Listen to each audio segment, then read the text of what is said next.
Tentunya luar biasa ya. Semuanya sudah ready dengan sesi Health Talk hari ini dan ini adalah sesi atau materi yang memang di salah satu yang diharapkan oleh rekan-rekan untuk dibawakan ya. Baik, oke. Nah, rekan-rekan sekalian, perkenalkan saya adalah Teresia Imahwanti, gitu ya, atau biasa dipanggil dengan Rere dari Human Resources. Hari ini saya akan memandu sesi kali ini dan memandu juga Dr. Widi dalam membawakan sesi Health Talk pagi ini ya, sesi webinar hari ini. Terima kasih juga atas antusias semua so people yang bergabung bersama kami hari ini. Semoga seluruh peserta online dalam kondisi sehat ya. Hari ini kita akan mendapatkan pemaparan dan juga berdiskusi dengan topik yang sangat relevan dan juga penting yang mungkin kita juga pengen tahu lebih dalam ya tentang TBC gitu ya, kenali TBC dan juga cegah penularannya gitu. Nah, rekan-rekan sekalian, tak lupa izin saya juga ingin menyapa Dr. Widi yang tadi sudah nongol di layar rekan-rekan semuanya ya. Oke, halo Dr. Widi Angga Kusuma atau biasa dipanggil Dr. Widi. Apa kabar, Dok? Halo Bu Rere, Alhamdulillah kabar baik. Kabar baik ya, Dok. Iya, Baik, Dok, izin kali ini teman-teman juga pengen mendengar pemaparan dokter dan juga berdiskusi nanti dengan dokter ya. Thank you baik Bu dokter Rere, untuk siap. kesediaannya hadir di SG Webinar Series kali ini. Baik rekan-rekan semua, sebelum kita mulai rangkaian acara yang penuh manfaat ini, marilah kita sejenak membuka dengan doa sebagai perwujudan SG Purpose, yaitu menjunjung kepedulian terhadap kehidupan manusia sebagai prioritas kami yang tertinggi untuk memuliakan Tuhan Yang Maha Esa dan juga memohon kelancaran dan keberkahan dari Tuhan Yang Maha Esa. Saya izin pimpin doa kali ini ya.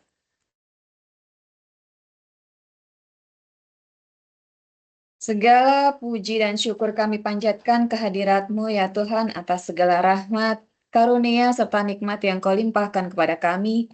Ya Tuhan, berilah kami bimbingan, kekuatan, dan juga keberanian menghadapi segala rintangan, tantangan, juga peluang kehidupan dan pekerjaan, serta boleh membawa kebaikan bagi sesama.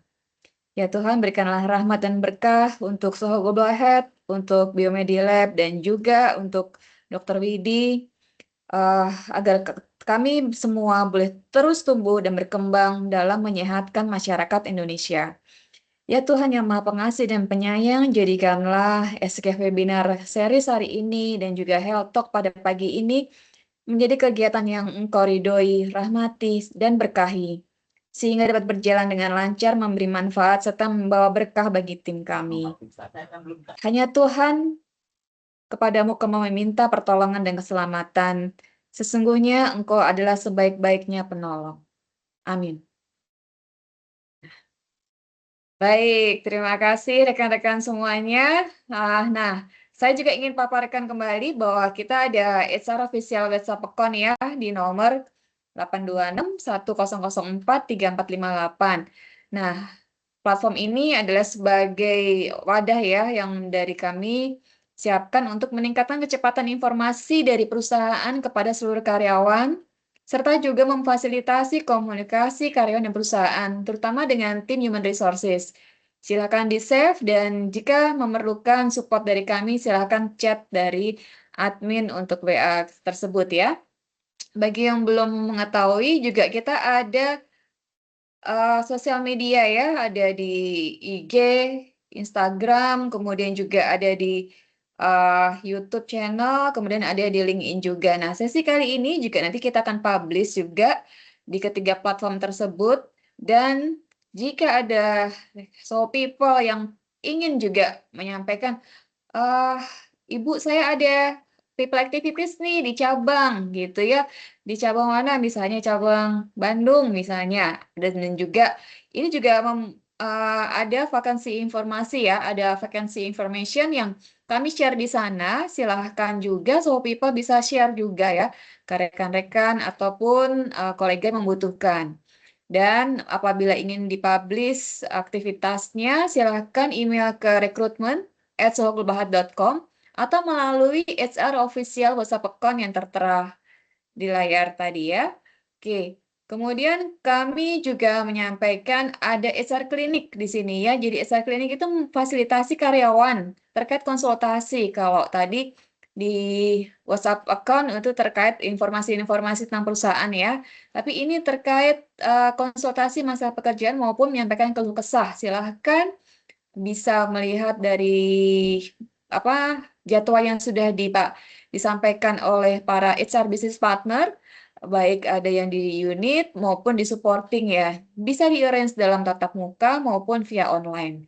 Silakan dijadwalkan dan manfaatkan channel kami ini untuk menyampaikan hal-hal yang terkait dengan pekerjaan maupun keluh kesah. Nah, karena ini sesi Health Talk, saya juga izin share juga ada medical doctor kita ya yang bisa dimanfaatkan selain dengan konsultasi langsung dengan pihak medis yang disampaikan. Jadi bisa via chat maupun bisa via call untuk janjian dengan Dr. Sriwati Ligatsyah, dokter poliklinik kami yang ada di SOPG Pulau Gadung 6. Ada nomor WA-nya, bisa di chat. Kemudian ada Dr. Lupita Wijaya, Medical Affairs Manager, dan beliau open untuk berdiskusi juga, berkonsultasi setiap hari Kamis dan Jumat sesuai dengan jamnya ya. Oke, itu untuk medical doctor yang rekan-rekan bisa manfaatkan ya.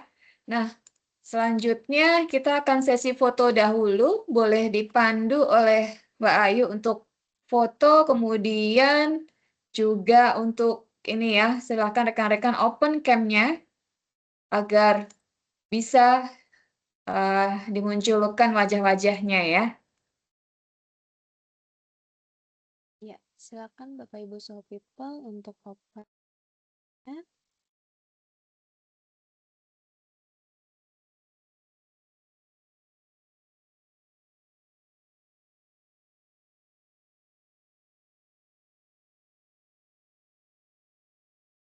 Oke, saya tag foto ya. 1, 2, 3. Sekali lagi. 1, 2, 3. Terakhir. 1, 2,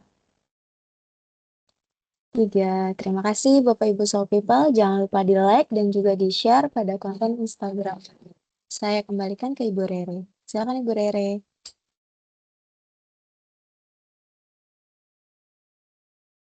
Ibu Rere masih di mute, Bu. Oke, thank you untuk fotonya tadi ya Mbak Ayu. Selanjutnya saya izin kembali melanjutkan.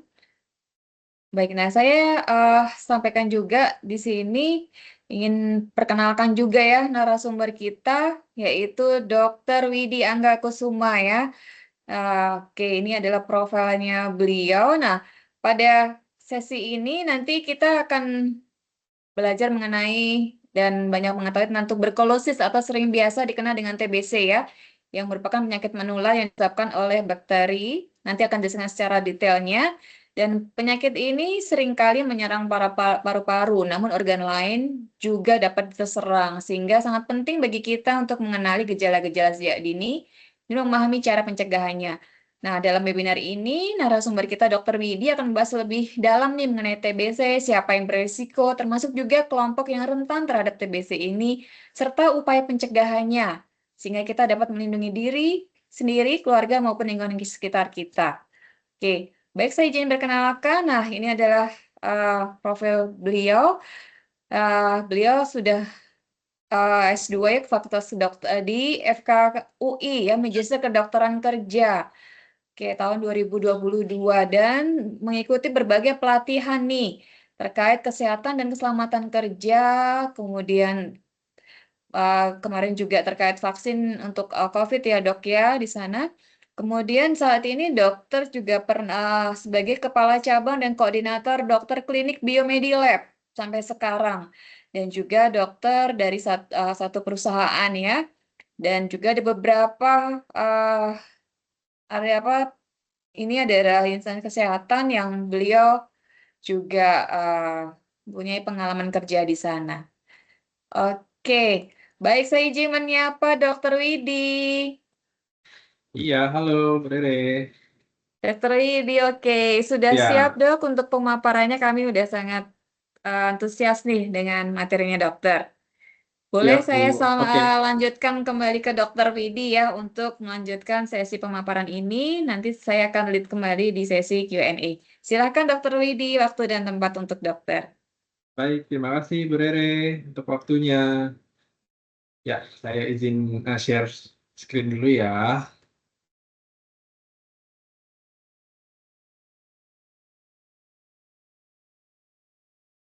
Oke, apakah sudah tampil screen-nya, Sudah dok, materinya? tinggal di Sudah slideshow. ya? Oke.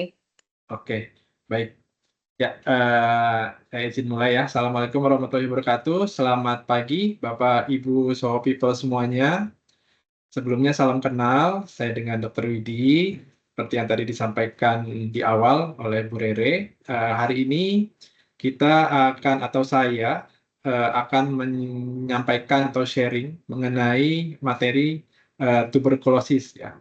Jadi untuk siang hari ini kita lebih banyak diskusi aja nanti. Jadi nanti di awal saya akan sampaikan materinya dulu, nanti di akhir jika ada yang ingin ditanyakan nanti bisa dipersilakan, nanti akan diarahkan oleh Bu Rere ya. Ya, jadi untuk tuberkulosis ini mungkin sebelum saya lanjut, Bapak Ibu so people di sini ada yang sudah tahu atau mungkin sudah pernah mendengar tuberkulosis itu apa sih? Karena sebenarnya kan TBC atau tuberkulosis ini mungkin sudah familiar, Bapak Ibu eh, pernah lihat atau dengar untuk penyakit ini atau penanganannya seperti apa. Mungkin ada yang bisa share, nggak apa-apa, bisa open mic aja jika ada yang tahu tuberkulosis itu apa sih. Baik, silakan share so people, boleh juga via chat juga, silakan. Boleh, baik. Via chat juga boleh. Oke, biasanya apa ini tuberkulosis? Biar dapat pemahaman dulu ya dok di awal seperti apa Iya, gitu ya. Ya ada yang mau menjawab? atau masih malu-malu ya? Iya, masih malu-malu nih tanya dok. Oke, ya. Nggak apa-apa, kalau gitu kita lanjut dulu kali ya, Bu Rere ya. Silakan dokter. Ya, oke, jadi kalau TBC itu mungkin Bapak Ibu so people pernah mendengar gitu ya bahwa TBC itu katanya penyakit keturunan atau apa namanya kena guna-guna gitu ya atau disebarkan oleh orang gitu ya. Sebenarnya TBC itu bukan penyakit yang seperti itu gitu ya. Jadi TBC itu bukan penyakit karena keturunan dari orang tua atau keluarga, terus bukan karena guna-guna gitu ya, dan juga bukan karena disebarkan atau diracuni oleh orang lain gitu ya. Nah, jadi TBC itu adalah suatu penyakit menular ya yang disebabkan oleh Mycobacterium tuberculosis. Makanya kenapa penyakit ini dinamakan tuberkulosis atau tuberkulosa karena memang penyebab penyakit atau penyebab dari masalah kesehatan ini adalah kuman yang bernama Mycobacterium tuberculosis ya. Nah, di sini kata kuncinya adalah tuberkulosis adalah penyakit yang menular ya. Jadi statement di awal tadi terkait dengan penyakit keturunan atau penyakit yang didapatkan karena guna-guna gitu ya, itu memang bisa terbantahkan gitu ya. Artinya bahwa TBC ini adalah penyakit yang menular atau ditularkan. Nah, tadi Bu Rere juga sempat sampaikan di awal bahwa TBC itu menyerang organ paru utamanya. Tapi selain paru, kuman ini atau bakteri ini juga bisa menyerang organ lain di dalam tubuh. Tapi memang nanti masuknya itu awalnya adalah yang paling awal terkena adalah organ paru, ya. Nah, kita bahas sedikit terkait TBC. Kenapa sih TBC ini penting kita angkat atau kita sampaikan materi ini dalam webinar kali ini gitu ya. Karena memang kasusnya masih tinggi. Bahkan tidak hanya di Indonesia, di dunia pun kasusnya masih tinggi. Ya, ini adalah update dari data WHO di tahun 2023 bahwa kasus tertinggi adalah di India dengan jumlah kasus kurang lebih sekitar 2 juta. Dan ini adalah kasus yang terlaporkan atau tercatat ya. Sedangkan yang tidak tercatat atau tidak terlaporkan mungkin lebih banyak lagi. Lalu di mana posisi Indonesia gitu ya? Nah, Indonesia posisinya ada di sini di mana dari data yang tercatat di WHO atau yang terlapor di WHO itu kasus di Indonesia kurang lebih adalah sekitar 1 juta ya di tahun 2023. Jadi Indonesia posisinya bisa dikatakan adalah posisi nomor 2 di dunia untuk kasus TBC ya, di bawah India. Lalu ada negara lain seperti China, kemudian Filipina, kemudian ada Pakistan, ini di angka sekitar 500.000. Lalu lain-lainnya ada yang tersebar mulai dari Afrika sampai juga ke Amerika Selatan ya. Gitu. Nah, lalu bagaimana dengan data di Indonesia? Nah, ini saya dapatkan data dari dashboard Kementerian Kesehatan, namun memang data di tahun 2021. Ya, jadi di 2021 pun estimasi kasus TB atau yang tercatat itu sekitar 969.000. Sedangkan tadi dari data WHO di 2023 sudah sampai di angka 1 juta lebih gitu ya. Jadi sudah malah terjadi peningkatan nih dari 2021 ke 2023. Sehingga memang sangat penting kita harus mengetahui bagaimana sih cara penularan, kemudian pencegahan dan penanganan terhadap TBC ini karena memang kasusnya masih sangat tinggi di Indonesia. Bahkan juga angka kematiannya pun sangat tinggi. Di sini di data di 2021 pasien yang meninggal karena TBC itu sekitar 15.000 orang. Dan ini yang tercatat atau yang terlapor ya. Kemudian juga biasanya kasus TBC ini akan beriringan dengan penyakit infeksi lainnya, diantaranya adalah HIV. Nah, di sini data yang tercatat adalah sekitar 8.300 masyarakat atau penduduk Indonesia yang memiliki atau menderita TBC disertai dengan HIV. Dan juga adanya kasus TBC pada anak, ya, yaitu berjumlah 42.000. Kenapa kasus TB pada anak ini juga tinggi? Karena tadi penyakit ini adalah penyakit yang menular. Dan anak-anak ini kasusnya umumnya ditularkan dari orang tua atau orang dewasa di lingkungannya.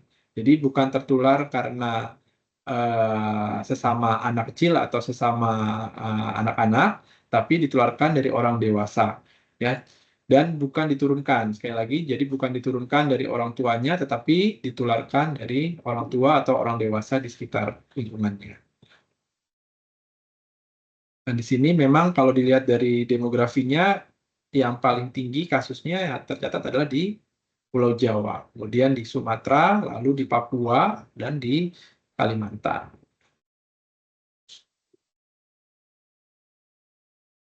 Nah, lalu pertanyaannya, kalau ada pertanyaan apakah TBC menular, sesuai dengan definisi tadi di awal, bahwa TBC itu memang penyakit menular. Jadi jawabannya ke TBC dapat menular.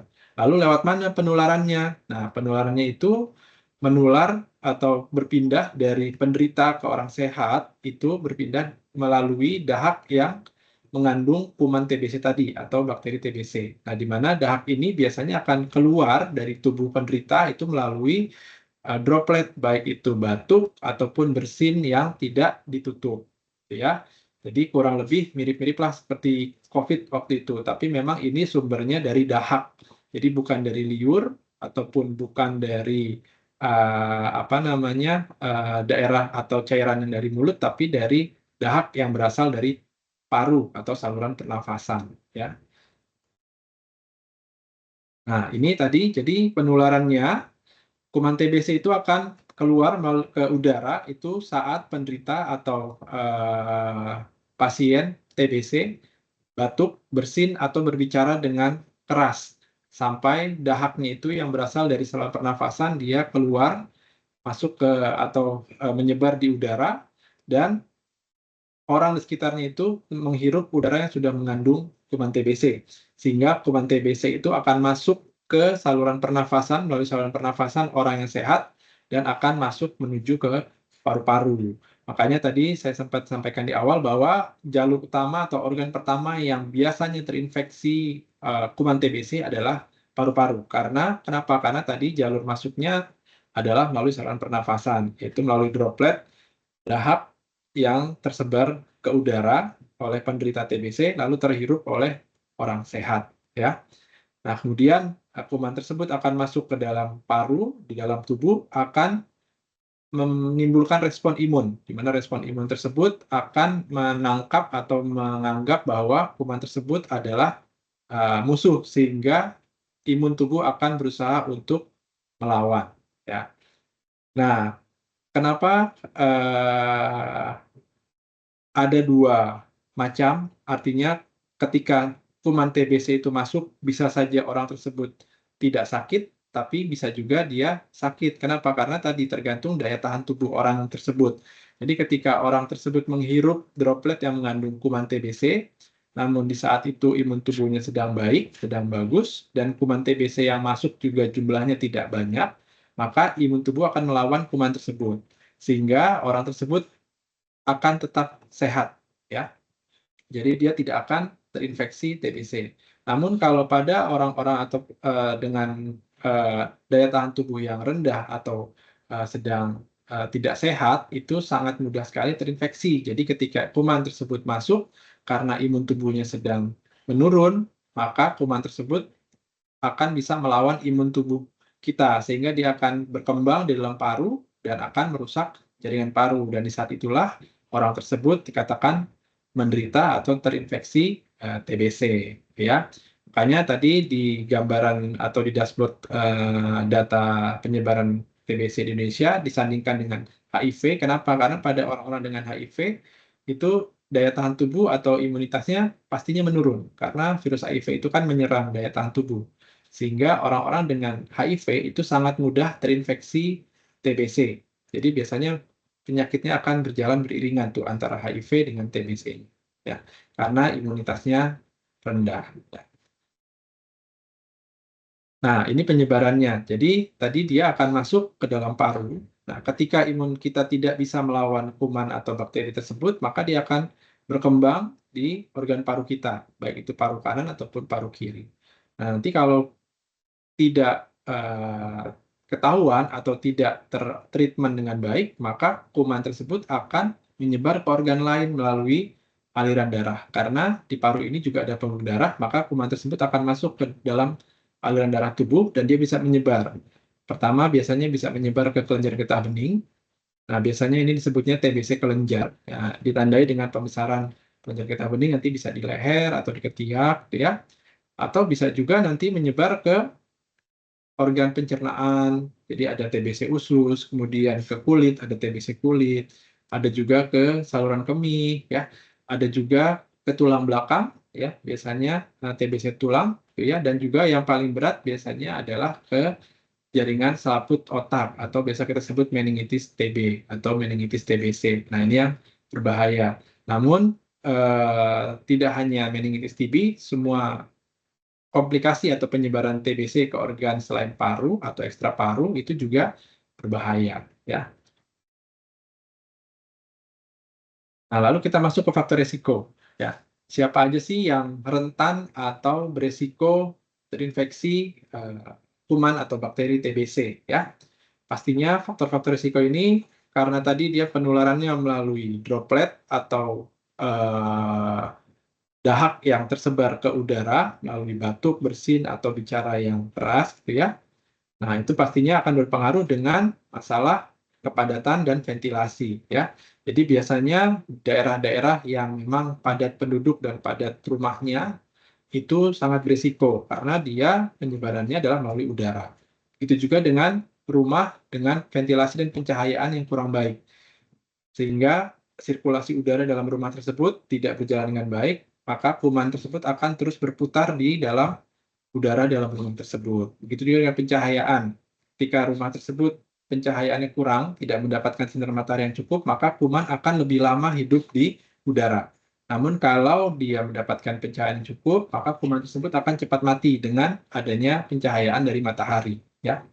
Lalu status gizi. Nah, status gizi ini berkaitan dengan imun atau daya tahan tubuh. Nah, pada orang-orang yang status gizinya kurang, itu pastinya imunnya akan turun atau rendah, sehingga dia mudah sekali terinfeksi TBC ini. Apalagi kalau memang dia tinggal atau sering kontak dengan penderita, ya, sehingga dia bisa tertular atau terinfeksi. Lalu yang higienitas pribadinya juga yang buruk, ya ini juga terkait dengan daya tahan tubuh atau imunitas, ya. Kalau hygiene-nya buruk, pastinya lingkungannya juga tidak baik, akan kotor. Nah, itu akan mudah kuman hidup di lingkungan tersebut, ya. Lalu yang merokok. Nah, merokok ini kenapa jadi faktor resiko? Ya karena pastinya orang dengan merokok itu kondisi parunya biasanya akan jika dibandingkan dengan orang yang tidak merokok, pastinya kondisi parunya tidak lebih baik dibanding yang tidak merokok gitu ya. Sehingga dia akan mudah ketika kuman tersebut masuk, maka kuman tersebut akan mudah merusak parunya sehingga kondisi parunya semakin berat. Dan pada orang merokok pun jika dia sudah terinfeksi TBC itu akan memperberat infeksinya ya karena kuman TBC tersebut kan dia akan merusak organ paru terlebih dahulu. Ketika dia merokok pastinya kondisi parunya sudah kurang baik gitu ya, akan ditambah masuknya kuman akan semakin buruk atau semakin tidak baik untuk kondisi parunya.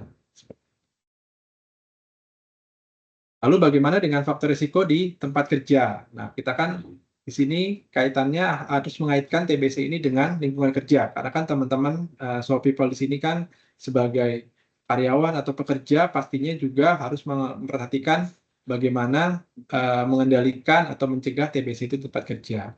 Ya, pastinya tadi kaitannya dengan lingkungan harus diperhatikan terkait ventilasi, kemudian alat pelindung diri yang digunakan ketika bekerja jika memang dibutuhkan, ya seperti masker gitu ya. Kemudian paparan-paparan lain yang memang bisa mempengaruhi kondisi kesehatan paru seperti debu atau bahan kimia atau uap dari bahan kimia. Kemudian juga harus diperhatikan juga mata rantai penularan ya. Jika dalam satu area kerja ternyata didapatkan ada yang suspek atau dicurigai menderita TBC, harus segera dipastikan atau di-screening apakah memang yang bersangkutan benar TBC atau tidak. Kalau memang benar TBC harus segera ditangani, minimal dipisahkan dari lingkungan kerjanya agar tidak menyebarkan ke seluruh karyawan di area kerja tersebut. Kemudian gizi kerja, ini tadi terkait dengan daya tahan tubuh atau imun. Ini juga penting, gizi yang bisa didapatkan atau diterima oleh karyawan di tempat kerja harus diperhatikan. Kemudian beban kerja yang berlebihan ini juga diperhatikan, khususnya untuk teman-teman atau So People yang sering lembur gitu ya, itu harus diperhatikan karena bisa ketika seseorang kelelahan atau overwork gitu ya, itu dia bisa menurunkan daya tahan tubuh. Jadi harus hati-hati, harus diperhatikan keseimbangan antara istirahat dan waktu kerjanya. Lalu juga terkait dengan diskriminasi. Nah, ini harus hati-hati ini khususnya untuk perusahaan gitu ya.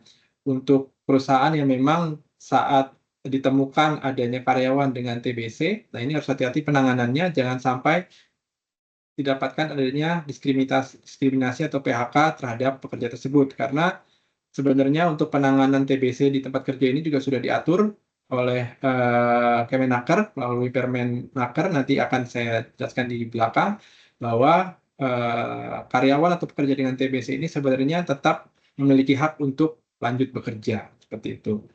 Lalu juga untuk beberapa sektor atau jenis pekerjaan yang memiliki risiko tinggi, diantaranya kayak pertambangan, perkebunan. Nah, ini karena faktor tadi adanya pajanan yang mempengaruhi kondisi paru, ya, mulai dari debu atau bahan kimia. Nah, itu bisa mempengaruhi kondisi kesehatan paru sehingga pekerja tersebut rentan atau mudah terinfeksi TBC ketika kondisi parunya tidak sehat, ya, seperti itu.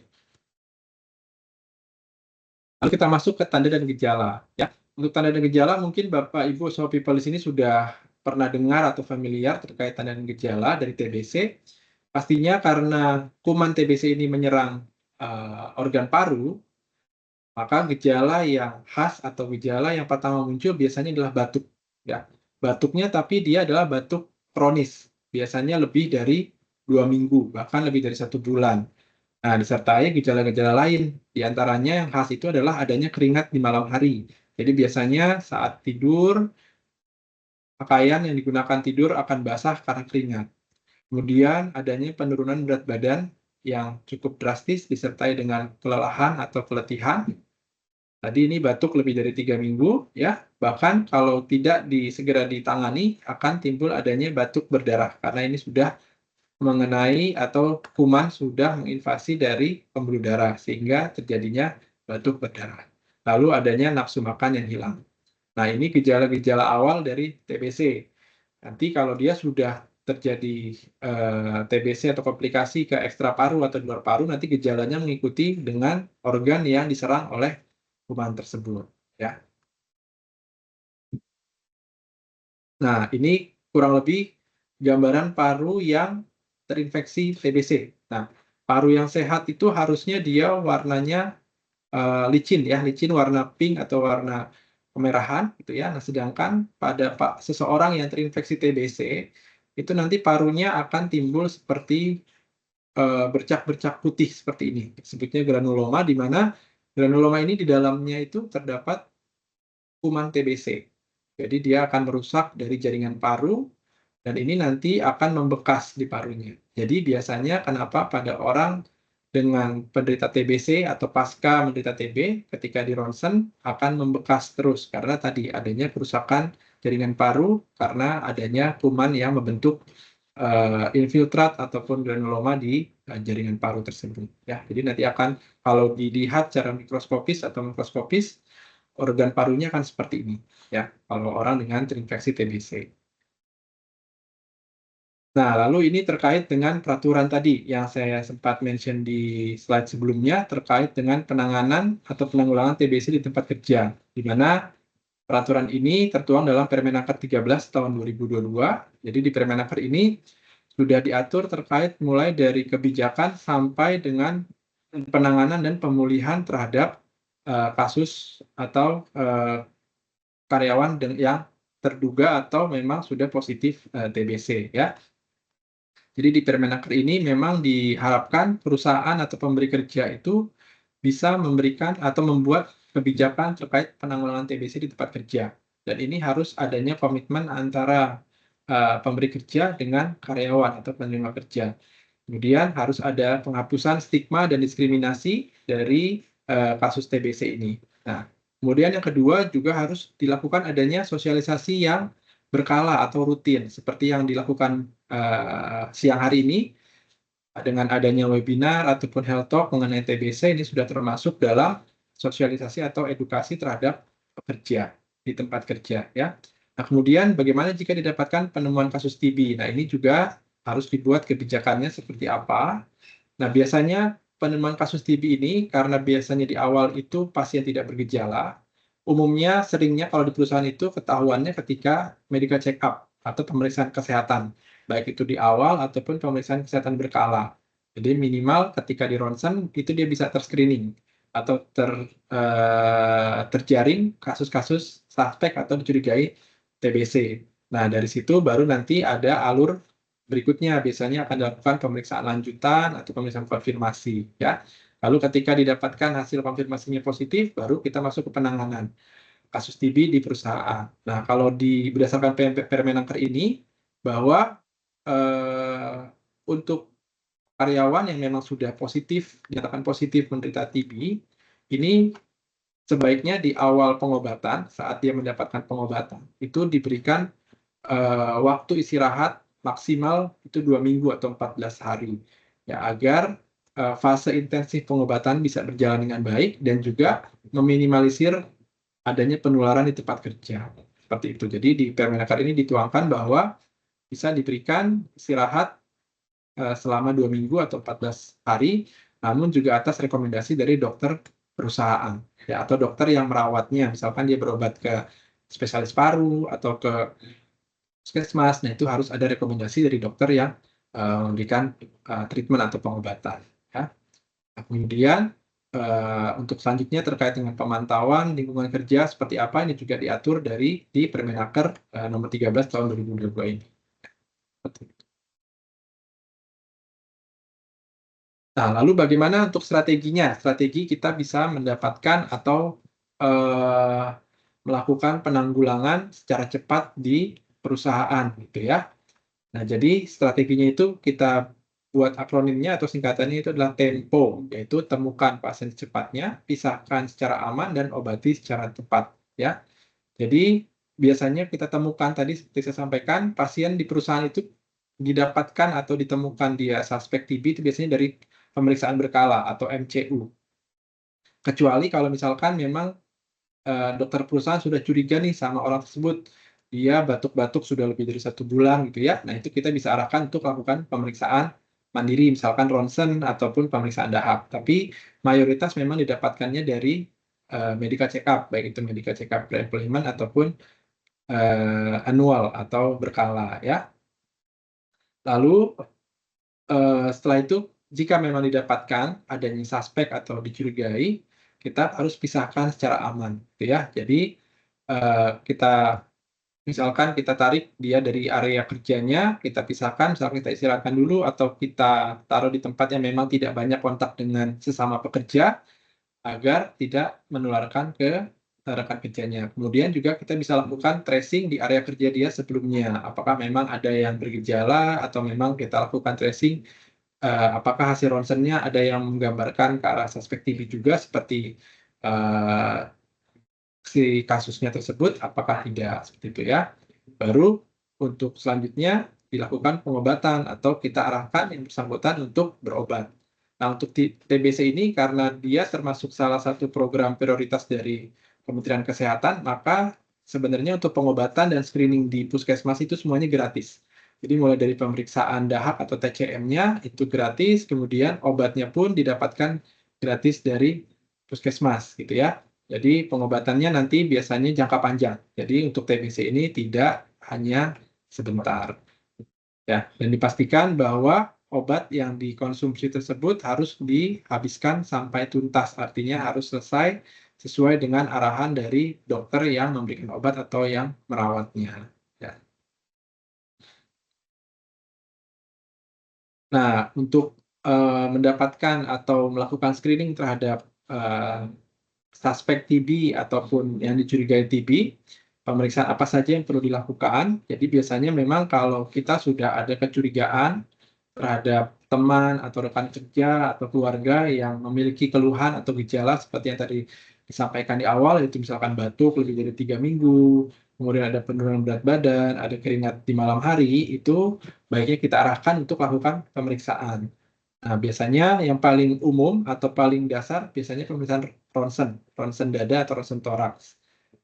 Atau kalau pada anak-anak bisa juga dilakukan pemeriksaan tes mantuk. Ya, ini bisa dilakukan di fasilitas kesehatan terdekat. Kemudian sebenarnya kalau untuk TBC itu gold standarnya adalah pemeriksaan dahak atau sputum. Ya, jadi nanti biasanya diminta si suspek atau si dicurigai penderita tersebut untuk menampung dahak dalam satu wadah dan dahak tersebut nanti akan diperiksakan di laboratorium. Kalau memang nanti ternyata hasilnya itu dia positif, berarti bisa dikatakan dia saat ini menderita TBC. Tapi kalau memang ternyata hasilnya negatif, berarti bisa dikatakan dia saat ini tidak menderita TBC. Jadi tetap gold standarnya adalah sputum. Jadi misalkan dari hasil MCU didapatkan adanya kecurigaan karena TBC, baiknya memang diarahkan untuk pemeriksaan lanjutan yaitu pemeriksaan dahak atau sputum untuk memastikan apakah memang foto ronsen tersebut benar mengarah ke TBC atau ada infeksi lain atau mungkin ada bekas infeksi yang lampau karena seperti yang disampaikan tadi bahwa pada orang dengan pernah menderita TBC atau bekas TBC itu pada parunya akan berbekas. Jadi ketika di ronsen akan muncul terus bekasnya. Nah, ini tadi untuk pemeriksaan TBC yang dilakukan di fasilitas kesehatan atau di puskesmas, biasanya diarahkan untuk menampung atau memeriksakan dahaknya sebanyak 3 kali atau mengambil dahak 3 kali sampel ya. Pertama saat dia datang ke puskesmas, lalu yang kedua dan ketiga nanti dia akan dibekali 2 wadah untuk dibawa pulang. Jadi yang satu nanti diambil keesokan harinya ketika dia bangun tidur, dibawa ke puskesmas, lalu yang satunya ditampung saat dia tiba di puskesmas. Nah, jadi 3 sampel dahak itu akan diperiksa di puskesmas di laboratorium. Nanti kalau didapatkan minimal 2 dari 3 pemeriksaan itu positif, berarti dia sudah dikatakan konfirmasi atau positif TBC. Tapi kalau misalkan dia hanya dilakukan 1 kali, dan 1 kali tersebut dia sudah positif, itu juga sudah bisa dinyatakan bahwa dia positif TB dan harus menjalani pengobatan karena beresiko menularkan. Nah, lalu tadi kita masuk ke komplikasi. Ya, untuk komplikasi karena tadi virus atau kuman atau bakteri tersebut bisa menyebar ke luar paru. Jadi komplikasinya pastinya adalah sesuai dengan organ yang disinggahi atau dimasuki oleh kuman TBC tersebut ya. Nah, pasti yang pertama karena dia awalnya menyerang paru, maka organ paru tersebut akan mengalami kerusakan permanen. Jadi jaringan paru yang sudah rusak itu tidak akan bisa kembali seperti semula. Makanya ketika di ronsen dia akan membekas terus. Kemudian yang kedua, kuman TBC itu bisa menyebar ke organ lain melalui pembuluh darah tadi, bisa ke saluran pencernaan seperti usus, kemudian kelenjar getah bening, TBC kelenjar, kemudian TBC tulang, biasanya tulang belakang karena dia berdekatan dengan paru, kemudian bisa juga ke kulit dan juga selaput otak atau meningitis TB. Dan TBC ini juga termasuk penyakit yang berbahaya sehingga juga bisa menyebabkan kematian. Tadi di data di Indonesia sendiri, kasus kematian karena TBC itu sudah mencapai 15.000 di tahun 2021 dan di tahun 2023 atau sampai sekarang pun masih terus meningkat kasus kematian karena TBC.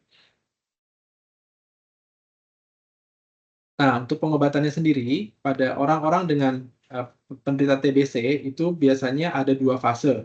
Ini untuk pengobatan yang standar, artinya yang memang dia bukan putus obat, ya. Jadi fase awal atau pada orang yang pertama kali terdiagnosis TBC itu fase pengobatannya ada 2, yaitu fase intensif dan fase lanjutan. Di mana fase intensif ini biasanya berlangsung minimal 2 bulan. Dan untuk fase lanjutannya adalah selama 4 bulan setelah fase intensif. Jadi bisa dikatakan untuk penderita TBC ini konsumsi obat atau pengobatannya berlangsung minimal selama 6 bulan. Dan bisa lebih karena tergantung dengan nanti hasil follow up atau evaluasi setelah pasca pengobatannya. Nah, jadi harus hati-hati pada penderita TB yang sedang pengobatan, itu harus diperhatikan jangan sampai putus obat atau berhenti pengobatannya. Karena kalau dia putus obat, itu dia akan dianggap pengobatan yang sebelumnya gugur, sehingga dia harus mengulang lagi dari awal. Dan bahkan beresiko timbulnya resistensi terhadap obat di fase intensif dan fase lanjutan, sehingga biasanya bisa masuk ke fase pengobatan yang resistensi obat. Dan itu pengobatannya bukan hanya obat oral, tapi bisa juga dengan suntikan, makanya akan lebih repot. Sehingga pada orang-orang dengan TBC yang baru terdiagnosis, baiknya memang bisa menjalankan pengobatan sesuai dengan rekomendasi dari dokter. Dan yang terpenting juga di sini adalah adanya pengawas minum obat. Ya, jadi baik itu dari keluarga maupun di tempat kerja. Karena ketika penderita TBC ini harus minum obat jangka panjang, kadang timbul adanya fase jenuh atau bosan karena harus minum obat setiap hari.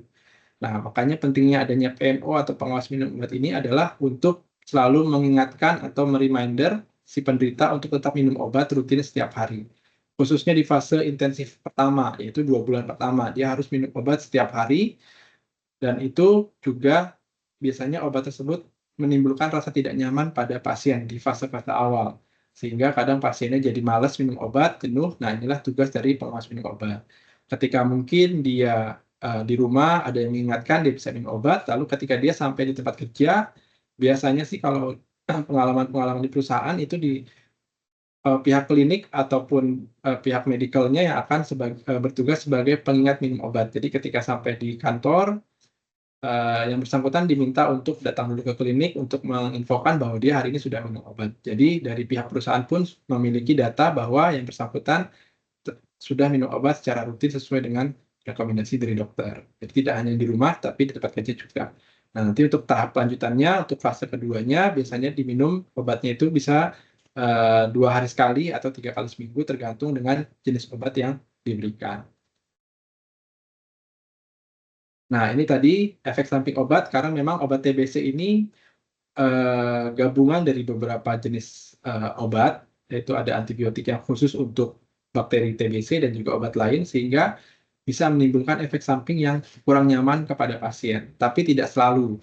Biasanya pada beberapa orang yang sensitif terhadap obat-obat tersebut, dia akan menimbulkan gejala mulai dari gatal-gatal dan kemerahan di kulit, terus kemudian rasa tidak nyaman di area perut, jadi bisa menimbulkan rasa mual, bahkan muntah dan sampai diare itu juga bisa timbul. Kemudian bisa juga timbul nyeri sendi, nyeri kesemutan atau dengung pada telinga itu juga bisa timbul. Lalu bisa timbul kuning, penyakit kuning karena konsumsi obat atau hepatitis karena drug induce. Nah, kalau didapatkan keluhan-keluhan tersebut, sebaiknya segera informasikan kepada dokter yang memberikan obat. Jadi bisa diberikan alternatif atau jenis obat yang lain yang memang efek sampingnya bisa lebih berkurang. Nah, kemudian juga biasanya karena ada satu obat TBC ini yang memang memberikan efek terhadap perubahan warna pada urin atau air seni, itu juga penting disampaikan kepada penderita agar dia tidak kaget karena biasanya penderita air seninya bisa berubah tuh ketika dia mengkonsumsi obat TBC secara rutin, air seninya bisa berubah menjadi warna kemerahan. Dan itu hal yang wajar karena itu bukan efek samping tapi karena adanya obat yang memberikan efek adanya perubahan warna pada urin. Ya. Nah, kemudian tadi kalau memang ada efek yang timbul atau efek samping, jangan hentikan sendiri. Jadi sebaiknya hubungi dulu ke dokter atau petugas kesehatan yang memberikan obat sebelumnya. Ya. Nah, lalu untuk pemantauan atau evaluasi, biasanya dilakukan beberapa kali.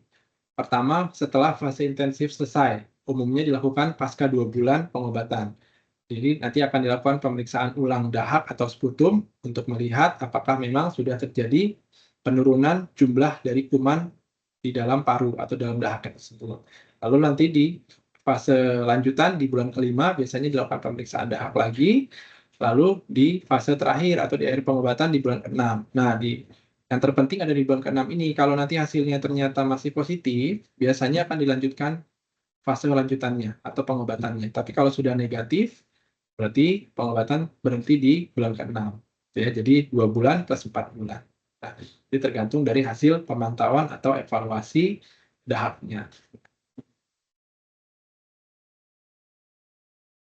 Nah, untuk hasil pengobatannya sendiri juga ada 2 nih. Karena tadi kan dia harus minum obat jangka panjang. Kalau pasien tersebut memang tekun dan rutin sesuai dengan anjuran dokter, maka TBC ini sebenarnya bisa disembuhkan.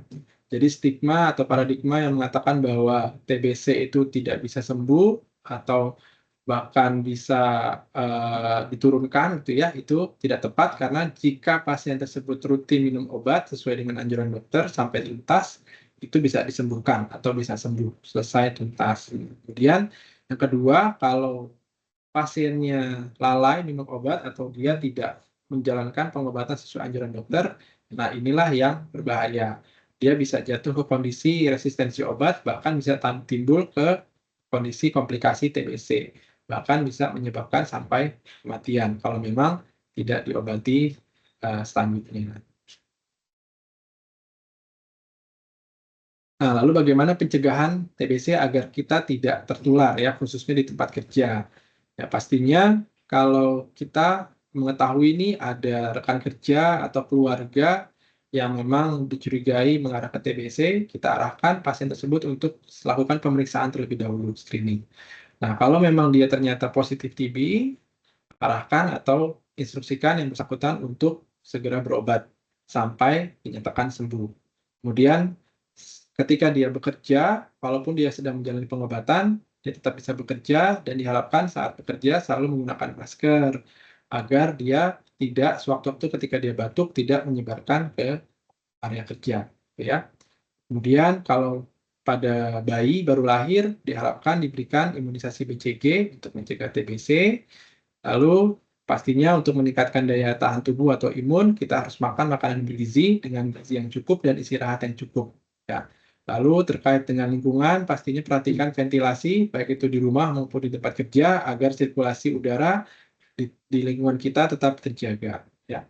Lalu yang terakhir adalah menjaga kebersihan rumah dan lingkungan kerja, dan juga untuk teman-teman atau people yang memang merokok, ya usahakan stop merokoknya, kemudian kalau memang sulit bisa dikurangi sedikit-sedikit. Ya. Nah, kalau dari Kemenkes sendiri ada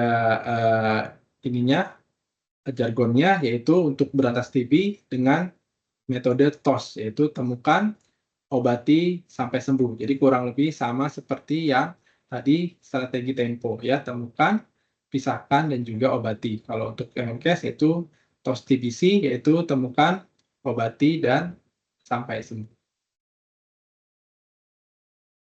Nah, ini terakhir mungkin terkait dengan stigma atau paradigma terhadap TBC. Jadi kita harus hilangkan diskriminasi terhadap penderita. Jadi jangan kucilkan. Jika kita tahu dia seorang penderita TBC, kita jangan sampai kita menghindar atau mengucilkan mereka, karena penderita itu bisa sembuh dengan pengobatan teratur. Baik, mungkin itu materi yang bisa saya sampaikan. Kurang lebihnya mohon maaf. Selanjutnya saya kembalikan ke Bu Rere. Terima kasih. Thank you Dr. Widi untuk pemaparannya. Kita berikan aplaus ya untuk Dr. Widi ya.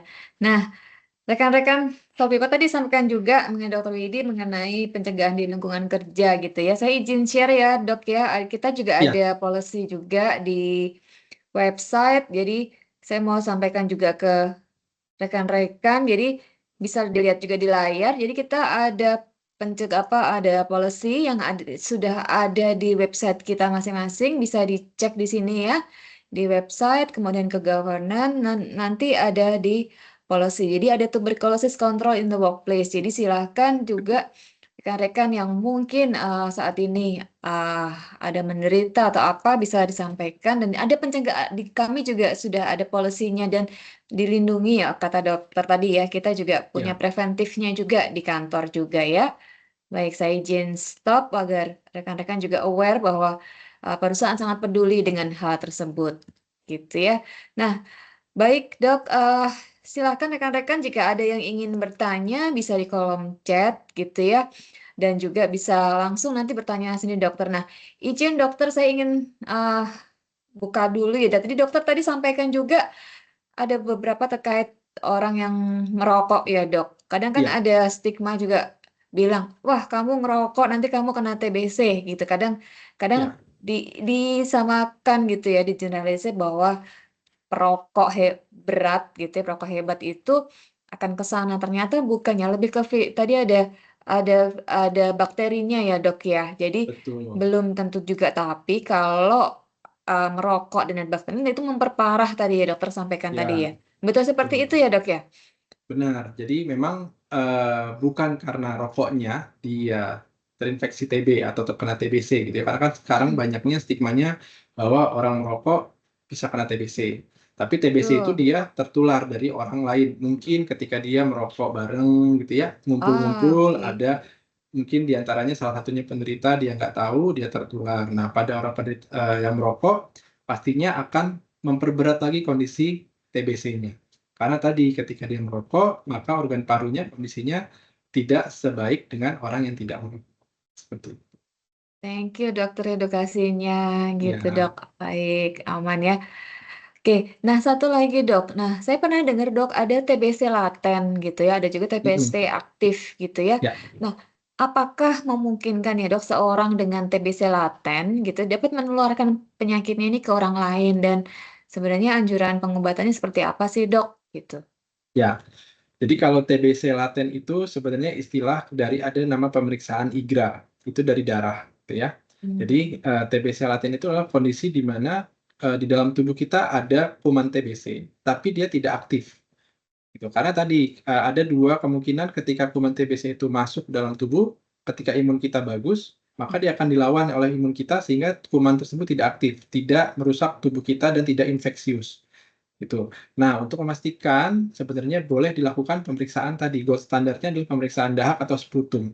Jadi kalau misalkan didapatkan adanya indikasi ke arah TBC laten, untuk mengetahui apakah ini memang hanya pure TBC yang laten atau tidak aktif, atau memang ternyata ada indikasi aktif, kita boleh lakukan pemeriksaan dahak atau sputum tadi. Baik, oke. Thank you Dok untuk penambahan informasi untuk hal tersebut ya Dok.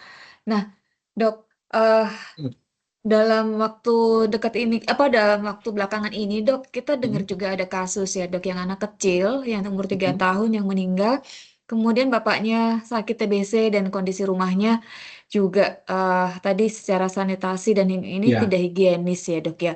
Nah, sehingga anak tersebut meskipun pengobatan juga akhirnya terlambat ya Dok, akhirnya juga meninggal gitu ya Dok. Nah, Apakah hal tersebut, Dok, dengan tadi tinggal serumah juga ya, lebih ke situ ya, dengan sanitasi itu juga jadi sebenarnya memperparah kondisi anak yang tadi masih kecil tadi ya, Dok, sehingga eh, kumannya jadi nggak cuman kuman aja dari orang tua ataupun lingkungannya, tapi juga itu jadi semakin mempercepat atau gimana, Dok, yang kasus Ya, yang sekarang lagi viral itu, Dok? iya betul. Jadi memang TBC ini biasanya menyebarnya itu secara komunitas, Bu. Jadi bisa dari Hmm. keluarga atau paling besar misalkan di lingkungan kerja atau masyarakat di lingkungan satu lingkungan juga bisa. Tapi biasanya paling kecil skupnya adalah di keluarga dulu. Karena kenapa? Karena keluarga itu kan pasti setiap hari ada komunikasi, ada interaksi gitu ya. Jadi itu sangat mudah menularkan. Nah, kenapa kasus ini bisa sampai meninggal gitu ya? Karena kalau pada anak kecil memang dia tertularnya itu pasti dari orang dewasa, ya. Kalau di kasus ini kan memang sudah confirm bahwa memang orang tuanya yang menderita TBC. Jadi bisa dipastikan anak ini tertular dari orang tuanya. Nah, ketika dia tidak langsung melakukan pengobatan, maka itu akan semakin berisiko. Apalagi kalau pada anak kecil itu imunitas atau daya tahan tubuhnya lebih rendah dibandingkan orang dewasa, sehingga dia sangat mudah menyebar ke ekstra paru atau keluar paru, yaitu yang menyebabkan dia kemungkinan besar bisa lebih cepat menyebabkan fatality atau kematian seperti itu sih Bu, gitu. Nah, terkait lingkungan juga harus perhatikan masalah sirkulasi atau ventilasi. Karena ketika ventilasi atau sirkulasi di rumahnya kurang baik, maka udara yang berputar dalam rumah tersebut pastinya akan itu saja. Sehingga kuman tersebut akan berputar saja dalam rumah. Sehingga akan semakin banyak atau semakin tinggi kuman yang terhirup atau masuk ke dalam paru. Makanya dia infeksinya bisa semakin berat. Dan itu yang mempercepat tadi keparahan dari TBC-nya. Itu. Baik, Dok. Jadi ventilasi itu juga sangat perlu ya, Ya, Dok, di rumah kita ya. In betul. case misalnya kita kedatangan tamu atau apa gitu ya. Jadi Hmm, kita juga suka dibilang kalau dulu orang tua kan tiap pagi buka jendela gitu ya. Sebenarnya itu juga bisa mencegah juga ya, Dok. Salah satu pencegahan yang bisa dilakukan di lingkungan rumah kita sendiri ya, Dok ya. Ada betul. manfaatnya. Baik, Dok. Sekarang kita berlanjut ke penanya ya, Dok. Kayaknya udah banyak nih. Nah, kita Ya, berikan kesempatan dulu nih. Rekan-rekan So People, adakah yang pengen langsung berkonsultasi atau berdialog dengan Dokter Widi? Saya berikan kesempatan untuk satu atau dua penanya langsung. Boleh raise hand? Jadi biar langsung berdialog nih dengan konsultasi dengan Dokter Widi. Adakah yang langsung ingin bertanya? Oke. Oh, masih malu-malu kayaknya, Dok. ya, nggak Saya apa-apa izin Bu. bacakan ya dari Boleh yang yang di kolom atas. chat ya. Oke, dari Mbak Ayu Suharni, siang dok. Gitu. Izin bertanya dok, jika seorang pernah mengalami TBC gitu ya, namun Ya, sudah tuntas ini, jadi case-nya udah tuntas ya Mbak ya, ya. atau bisa disebut penyintas gitu ya. Apakah kemudian hari dok memungkinkan dia bisa terkena TBC lagi kan dia sudah punya antibodi gitu ya Ya, dok ya? Seperti apa dok ya. penjelasannya yang Baik, terima kasih Bu Ayu untuk pertanyaannya gitu ya. Jadi benar ketika seseorang sudah tuntas pengobatan TBC itu kita bisa katakan dia penyintas gitu ya. Tapi kalau pertanyaannya apakah di kemudian hari dia bisa ada kemungkinan terinfeksi lagi? Pertanyaan tersebut harus dijawab masih ada kemungkinan terinfeksi lagi.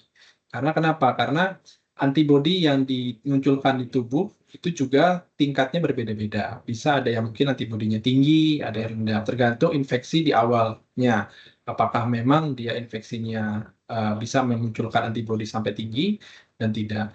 Atau juga periode reinfeksinya atau infeksi keduanya. Mungkin dia saat infeksi pertama saat kecil, lalu ternyata dia tertular lagi setelah dewasa setelah puluhan tahun. Nah, di mana biasanya antibodi tersebut sudah menurun sehingga resiko atau kemungkinan terinfeksi lagi itu akan semakin besar. Itu jadi bisa dikatakan bahwa pada seorang atau penyintas TBC untuk terinfeksi lagi itu sangat mungkin seperti itu. sangat mungkin ya dok karena tadi Ya, masih ada bakterinya tadi ya. Oke, ada yang mm-mm. ingin tanyakan lagi Mbak Ayu untuk pertanyaan? Sudah cukup? Baik, sudah cukup ya. Terima kasih, dokter. Kita lanjut ke pertanyaan kedua dari Mbak Teresia Romauli. Dok, kalau TBC-nya saat bayi atau balita, ini mungkin dijumpai juga, termasuk salah satu dulu anak saya juga penyintas, dok. Jadi waktu bayinya jadi pengobatan sampai 9 bulan gitu ya. Apakah ada kemungkinan, dok, saat dewasanya nanti, jadi mirip ya, dok ya, tapi ini Ya, penderitanya dari bayi, tubuhnya sudah mulai antibodi menghalau penyakit di masa depan, dan untuk ibunya, ini ada dua pertanyaannya, dok ya, dan untuk ya. ibunya menyusul kena TB, apakah harus stop menyusui, dok? Ibunya menyusui Hmm, juga ya, dok, ya, kalau di ya. sini ya. Dan ada treatment khusus supaya bisa menyusuinya dengan aman, khususnya untuk anaknya tadi ya, dok ya. Karena ibunya kalau di sini case-nya juga terdiagnosa TB. TBC ya, Mbak Ya, Tere ya. Silahkan ya. dijawab, Dokter Widi. Baik. Terima kasih Bu Tere. Ini pertanyaan yang baik ya, yang bagus. Jadi kalau pada balita atau saat bayi dia terinfeksi TBC, apakah saat dewasa bisa kena lagi? Pastinya tadi dia sama seperti yang penyintas tadi. Apalagi kalau dia terkenanya saat bayi. Dan ketika dewasa, kemungkinan besar antibodi yang dibentuk saat infeksi waktu bayi itu sudah menurun, gitu ya. Jadi kemungkinan untuk tertular lagi atau terinfeksi lagi itu sangat besar atau sangat mungkin. Itu apalagi kalau dia memang sering interaksi atau kontak dengan penderita. Itu jadinya bisa terinfeksi lagi. Nah, kemudian lalu bagaimana untuk seorang ibu yang menyusui? Ketika dia menyusui, dia terinfeksi TBC. Apakah harus stop menyusuinya atau tidak? Nah, sebenarnya kalau secara literatur belum ada yang menyatakan confirm bahwa kuman tersebut bisa masuk melalui air susu ibu. Tapi resiko penularan itu ada ketika dia proses menyusui, karena pastinya ada proses yang sangat dekat antara bayi dengan ibu. Nah, jadi diharapkan ketika menyusui tersebut, untuk mencegah agar tidak menularkan ke bayinya atau ke anaknya, baiknya memang menggunakan masker. Tuh. Dan sebenarnya ketika seseorang sudah menjalani pengobatan di fase intensif, minimal 2 minggu sampai 1 bulan, itu resiko penularannya sudah sangat menurun. Karena dengan fase intensif tersebut, kuman TBC yang ada di dalam tubuh itu akan ditekan sampai dia tidak aktif. Jadi bisa dikatakan fase yang paling penting atau paling utama dalam pengobatan itu adalah di fase intensif tadi, di 2 bulan awal. Jadi kalau dia sudah bisa menjalankan pengobatan dengan tuntas di fase intensif, itu resiko penularannya sudah di bawah 10%. Gitu. Jadi sudah sangat kecil sekali resiko penularannya, apalagi kalau dia sudah tidak bergejala. Karena kan tadi penularannya melalui batuk atau bersin. Kalau dia batuknya sudah tidak ada droplet yang keluar, maka resiko penularannya juga sudah semakin kecil. Seperti itu sih. Oke, baik, Mbak Tere, ada yang ingin tanyakan lagi atau sudah terjawab cukup? Mau nambahin aja dok, kalau misalkan Boleh. kena TB-nya pas bayi itu ada Ya. efek ke tumbuh kembangnya dia nggak dok? Oke, sebenarnya kalau saat dia terinfeksi langsung mendapatkan treatment atau pengobatan, itu harusnya sih tidak mempengaruhi proses tumbuh kembang. Tapi kembali, kalau nanti kan dilihat, karena kalau kasus kesehatan itu kan tidak seperti matematika ya, A, 1+1 pasti 2, karena tergantung dari kondisi infeksinya, apakah infeksinya berat, kemudian organ yang terkena apakah memang baru di paru saja atau sudah sampai ke ekstra paru. Nah, itu harus dilihat case by case gitu ya. Tapi kalau misalkan dia kenanya di paru terus langsung di treatment secara cepat dan tepat sampai tuntas, ya harusnya sih tidak berpengaruh ke tumbuh kembang. Tapi memang pasti pengaruhnya ke organ parunya. Dia akan membekas atau jaringan paru yang sudah terinfeksi dia tidak akan bisa kembali normal seperti paru yang area paru yang lainnya seperti itu. Oke, thank you dok penjelasannya. Sama-sama.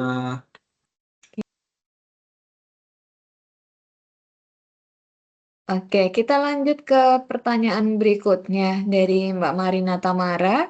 Ya. Izin bertanya, dok, jika orang tua dari orang tuanya ya riwayat TB, apakah artinya belum tentu anaknya akan menderita? Jadi kalau dalam rumah tadi ya kan, dok sampaikan itu paling rentan ya di dalam rumah tadi ya. Ya. Dari lahir atau bayi, jika sudah disuntik kan ada vaksin ya sekarang, dok ya. Iya. Vaksin BCG untuk dan tadi kan bukan penyakit turunan ya. Boleh dibantu dok untuk menjelaskan stigma ataupun ini ya mitos-mitos ini seperti apa Ya. sih dok gitu? Oke. Baik, terima kasih Bu Marina pertanyaannya. Jadi, kalau pertanyaannya adalah jika orang tua memiliki riwayat TBC, apakah anaknya pasti atau belum tentu memiliki TBC? Pastinya belum tentu, gitu ya. Karena tadi, dia bukan penyakit yang diturunkan, tapi penyakit yang ditularkan. Makanya pentingnya screening di sini adalah ketika dalam satu keluarga, ada satu orang yang positif atau sudah terdiagnosis TBC, itu maka orang yang tinggal satu rumah sebaiknya dilakukan screening juga. Jadi minimal dilakukan pemeriksaan dahak untuk semua anggota keluarga untuk memastikan apakah memang hanya dia saja yang menderita TBC atau ada penderita lain. Karena apa? Kalau ternyata di rumah tersebut ada penderita lain, lalu yang minum obat hanya satu orang yang didiagnosis di awal, maka ada risiko yang menderita lain itu akan menyebarkan lagi ke orang tersebut atau ke orang yang lain. Jadi makanya perlu dilakukan screening juga pada anggota keluarga yang lain walaupun dia tidak bergejala atau tidak menunjukkan adanya keluhan.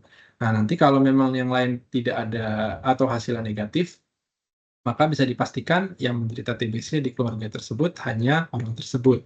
Maka ya orang tersebut yang harus menjalani pengobatan dan juga harus memperhatikan untuk pencegahan penularannya, misalkan menggunakan masker atau tidurnya terpisah, jangan gabung dengan anaknya atau dengan istrinya atau dengan suaminya agar meminimalisir penularan khususnya di fase intensif awal.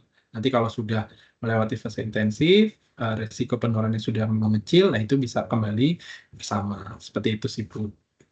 Nah, kemudian kalau terkait vaksin, Vaksin nih, Dok. ya vaksin BCG ini kan memang sudah termasuk vaksin wajib ya ketika bayi. Tapi memang untuk vaksin ini kan adalah salah satu usaha kita untuk mencegah penularan. Tapi bukan berarti ketika kita sudah vaksin, kita akan terbebas dari infeksi terhadap TBC. Samalah seperti vaksin lainnya, kayak kemarin vaksin COVID, kita sudah vaksin, tapi tetap bisa aja terinfeksi.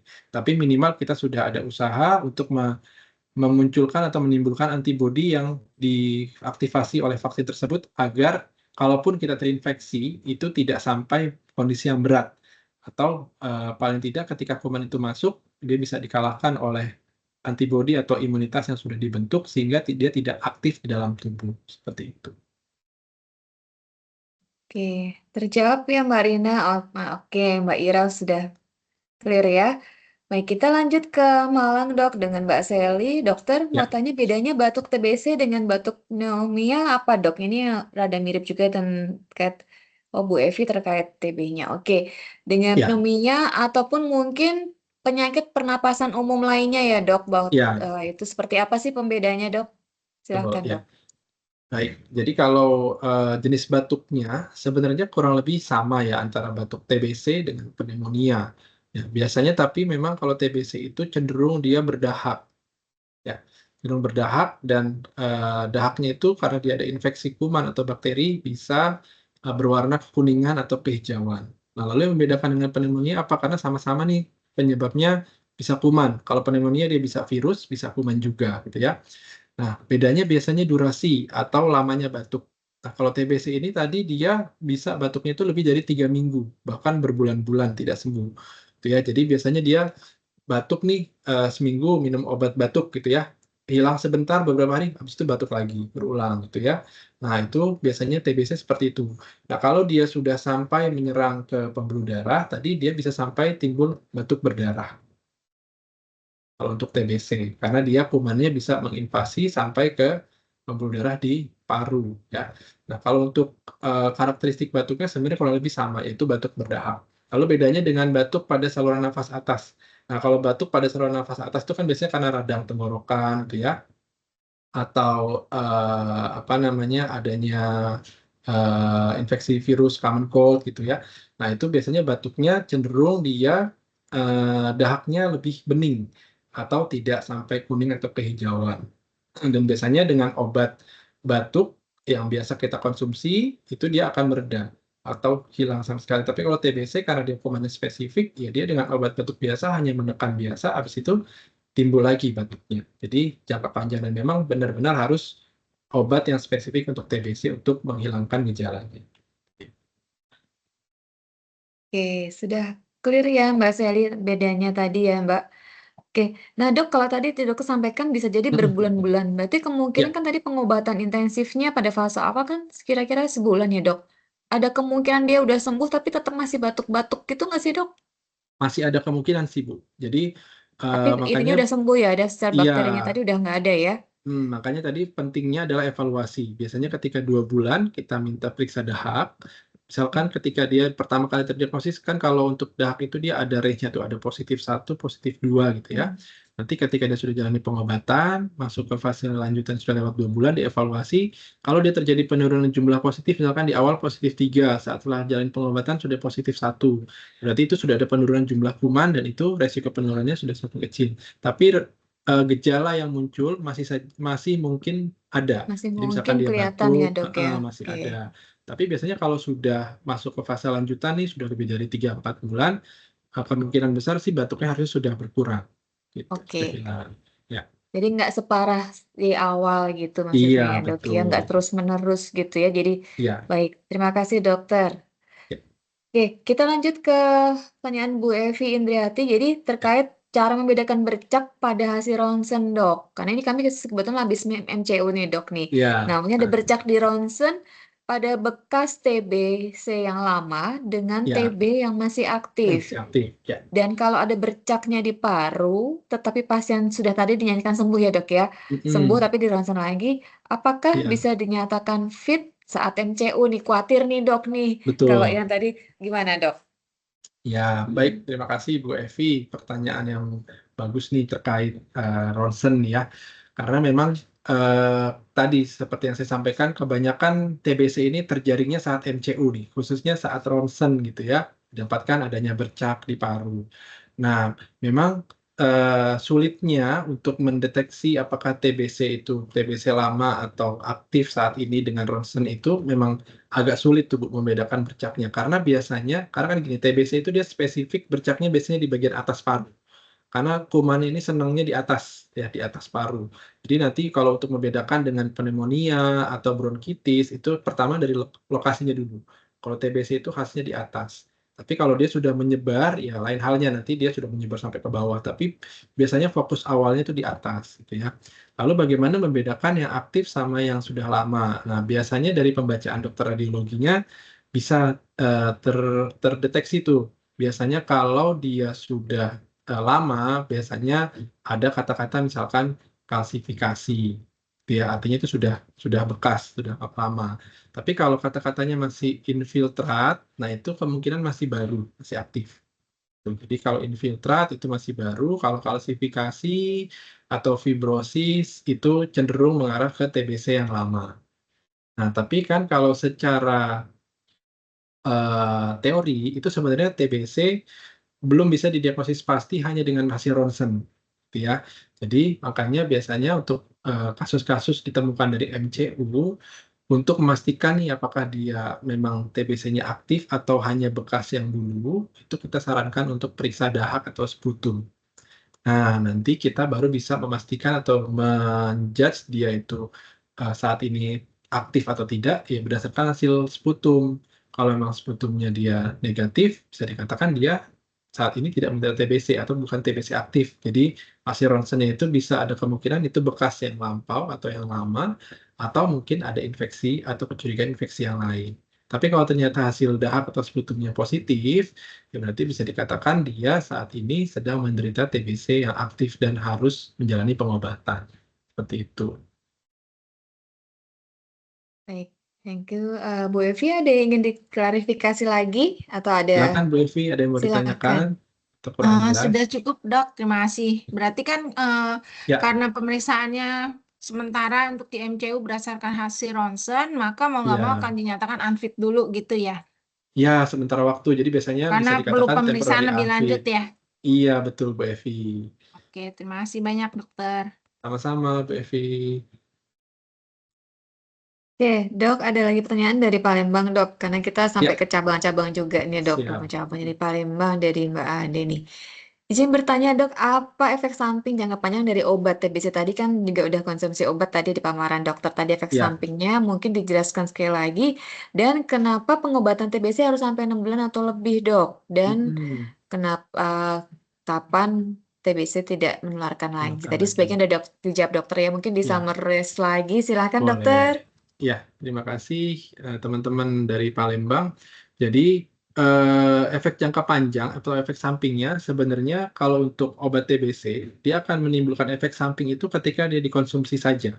Tadi kan efek sampingnya bisa ada gatal atau mual gitu ya. Nah, ketika obat TBC itu sudah dihentikan atau di-stop, efek tersebut pastinya akan hilang, akan berhenti. Sama seperti kalau misalkan Bapak Ibu konsumsi obat terus alergi. Nah, alergi ketika obat itu di-stop, alerginya pasti akan hilang. Jadi nggak akan jangka panjang, gitu ya. Nah, lalu pertanyaannya kenapa harus diminum sampai 6 bulan atau lebih gitu ya. Nah, karena tadi obat TBC itu ada 2 jenis, ada fase intensif dan fase lanjutan. Tujuannya apa? Yang pertama untuk fase intensif itu adalah untuk mengeradikasi atau membunuh kuman-kuman TBC-nya dulu yang memang masih aktif. Nanti fase lanjutannya adalah baru istilahnya menghilangkan atau menghancurkan memang yang kuman-kuman TBC yang sudah mati tersebut karena fase intensif tadi. Jadi memang harus jangka panjang pengobatannya minimal 6 bulan. Seperti itu. Kemudian kapan penderita TBC sudah tidak menularkan? Nah, pastinya setelah dinyatakan sembuh berdasarkan hasil pemeriksaan sputum terakhir saat evaluasi di akhir pengobatan. Kalau dia hasil sputumnya atau dahaknya sudah negatif, berarti bisa dikatakan pasien itu sudah dinyatakan sembuh atau tidak menularkan lagi. Dan biasanya dokter yang merawat atau memberikan pengobatan itu akan memberikan semacam surat keterangan bahwa yang menyatakan bahwa yang bersangkutan sudah tuntas pengobatan, sudah sembuh atau sudah tidak menularkan lagi. Bahkan sekarang juga sudah ada istilahnya sertifikat sembuh TB. Itu juga sudah ada beberapa vaskes yang memberikan sertifikat tersebut. Jadi biasanya bisa menjadi dasar bahwa orang tersebut saat ini sudah sembuh atau sudah sehat. Oke, kayak surat ini ya dok ya, atau kayak sertifikat bebas TBC Iya, gitu ya dok ya, betul, sudah betul. buat meyakinkan mungkin kali ya dok ya, Meyakinkan. karena ada Iya, stigma-stigma yang beredar mungkin belum dipahami oleh masyarakat kita ya dok ya. Oke, betul itu. dari Palembang ada yang mau ditanyakan lagi atau sudah cukup? Nah, ada lanjutan nih sepertinya dok, dari pertanyaan dari Lampung tadi dok ya. Ya, Apakah kuman mulai melemah tadi sehingga boleh lepas masker? Ini lebih ke preventifnya. Kapan sih boleh lepas preventif. masker? Karena mungkin Ya, ngap kali ya 6 bulan pakai terus misalnya seperti itu. betul. Boleh Ya, dibantu dijawab dok ya, hal baik. ini? Baik, terima kasih nih teman-teman dari Lampung. Jadi boleh nggak sih kita lepas masker gitu ya, walaupun kita sedang pengobatan TB gitu. Nah kembali kalau terkait untuk preventif atau pencegahan, ini memang harus ada dasarnya kapan kita bisa lepas masker. Yang pertama pastinya dari evaluasi dahaknya dulu. Kalau dari pemeriksaan dahak evaluasi pertama atau kedua ternyata memang sudah negatif, itu berarti sudah aman. Artinya dahak tersebut sudah tidak ada kuman yang berpotensi menularkan. Kemudian yang kedua adalah dari gejala. Karena kan tadi dia infeksinya atau penularan itu dari droplet yang keluar dari tubuh, khususnya saat batuk ataupun bersin. Nah, kalau dia sudah tidak ada gejala batuk, berarti kan sudah dikatakan bahwa jalur penularan itu sudah tidak ada atau sudah sangat minimal. Jadi boleh saja lepas masker. Tapi memang dasar pastinya sebenarnya adalah dari dahak. Karena kalau batuk itu kan, walaupun kita sudah tidak ada gejala batuk, tapi sewaktu-waktu insidensial kita batuk di lingkungan kerja bisa saja terjadi, misalkan kita nggak sengaja keselak atau kena kehirup debu tiba-tiba batuk, nah itu ada potensi mengeluarkan lagi droplet. Tapi kalau sudah dinyatakan dahaknya negatif, berarti itu sudah aman. Walaupun dia batuk, dahaknya sudah tidak mengandung tidak mengandung kuman lagi, sehingga dia sudah tidak menularkan. Jadi itu boleh lepas masker atau tidak menggunakan masker. Nah, tapi kalau berdasarkan pengalaman atau umumnya sih minimal diselesaikan dulu fase intensifnya sih 2 bulan. Jadi kalau sudah 2 bulan, sudah masuk fase lanjutan, itu mau kita lepas masker atau tidak menggunakan masker sih harus sudah aman. Thank you dokter atas penjelasan tambahannya. Ya. Oke, jadi aman ya rekan-rekan, bahkan tadi ada beberapa sudah menyediakan sertifikat juga gitu ya, bisa dimintakan juga. Nah ini pertanyaan terakhir nih dok, dari Mbak Ririn Fahriani. Dok, Ya. terkait bercak TB tadi ya dok, di hasil ronsen, apakah ini dari bercaknya, berarti dari parunya ya, apakah bisa hilang sepenuhnya atau tidak? Atau mungkin apakah bisa muncul lagi di hasil ronsen, mungkin seperti itu ya lanjutannya. Ya. Bagaimana dok? Baik, ya, terima kasih Mbak Ririn. Jadi kalau terkait bercak saat di ronsen gitu ya, nah ini ada beberapa faktor sih. Biasanya pertama tergantung luasnya infeksi saat itu. Kalau dia luas dan misalkan kerusakannya dalam gitu ya, nah itu dia bekasnya akan sulit hilang. Tapi ada juga beberapa kasus yang memang misalkan dia infeksinya, lokasi infeksinya hanya sedikit yang terkena atau terinfeksi karena saat itu mungkin langsung diobati gitu ya. Nah, itu bisa saja dia akan hilang. Tuh. Terus yang kedua faktor dari alat ronsennya sendiri. Kadang ada beberapa alat ronsen yang memang dia ketajamannya sangat tajam. Sehingga ketika dia di ronsen, setiap di ronsen pasti akan tampak terus nih bercaknya. Karena memang tadi ketajaman dari X-ray-nya itu sangat tajam sehingga dia muncul terus gitu ya. Nah, sebenarnya sih nggak masalah selama memang dia sudah menjalani pengobatan, apalagi sudah ada surat keterangan atau bahkan sampai sertifikat dia sudah dinyatakan sembuh dan saat itu memang tidak ada gejala, ya sebenarnya itu hanya bekas yang dulu. Tapi kalau pertanyaannya apakah bisa hilang, sebenarnya bisa, tapi mungkin butuh waktu yang lama, begitu dan tergantung dari luas dari lokasi infeksinya tadi. Gitu. Baik, thank you dokter. Mbak Ririn, sudah clear Mbak Ririn? Oke, terima kasih dokter. Nah, baik saatnya kita sampai di penghujung acara ya, teman-teman juga sudah tidak ada pertanyaan kembali. Nah, mungkin bisa diberikan take home message dari Dr. Widi ataupun himbauan untuk So People, Dok. Silakan Iya. dokter. Ya, baik. Terima kasih Bu Rere dan rekan-rekan So People semua untuk waktunya siang ini. Ya, jadi mungkin pesan terakhir ya atau take home message-nya dari saya terkait TBC ini, sebenarnya TBC ini adalah penyakit yang bisa disembuhkan. Jadi kita harus hilangkan stigma bahwa TBC itu adalah penyakit yang tidak bisa sembuh, dan kita juga harus hindari stigma bahwa kita harus menghindari atau mendiskriminasi pasien atau orang-orang dengan TBC, ya. Dan juga penting di sini adalah pencegahan.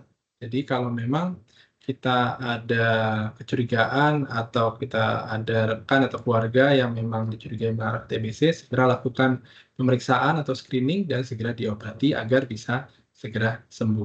Seperti itu. Baik, dokter. Terima kasih untuk take home message-nya buat kami semua. Pemaparannya sangat informatif dan mencerahkan ya. Banyak sekali wawasan baru yang kita dapat hari ini nih. Pentingnya menjaga kesehatan. Semoga dengan penjelasan Dr. Widi tadi, So People mendapatkan edukasinya yang tepat dan juga menjaga kesehatan diri dan keluarga dari TBC.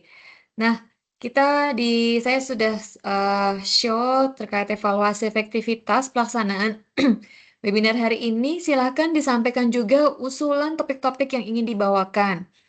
Kami upayakan bisa menghadirkan narasumber yang expert di bidangnya, sehingga menambah knowledge maupun meningkatkan kompetensi kita. Recording hari ini juga akan diupload ya nanti di YouTube untuk dapat diakses maupun didengarkan kembali materi ini. Nah, So People sudah di-scan ya untuk evaluasi efektivitasnya. Oke, nanti saya akan share kembali di email untuk mendapatkan evaluasi efektivitas pelaksanaan hari ini. Nah, saya juga ingin sampaikan next webinar itu di bulan September. Kita akan ada webinar kerjasama dengan Mandiri InHealth dan Rumah Sakit Khusus Bedah Columbia Asia Pulau Mas terkait waspada saraf kejepit gitu ya. Nanti kami akan blast pelaksanaannya. Silakan rekan-rekan bisa scan dari pendaftaran maupun juga nanti dari email yang maupun WAG yang akan kami sampaikan juga, gitu ya. Nah, sekali lagi terima kasih pemaparan hari ini dan saya atas nama PT Sol Global Health mengucapkan terima kasih sebesar-besarnya kepada tim Biomedi Lab, Ibu Terry maupun Ibu Dila, khususnya untuk narasumber kita yang luar biasa, Dr. Widi yang sudah meluangkan waktu dan berbagi ilmu yang sangat berharga bagi kita semua.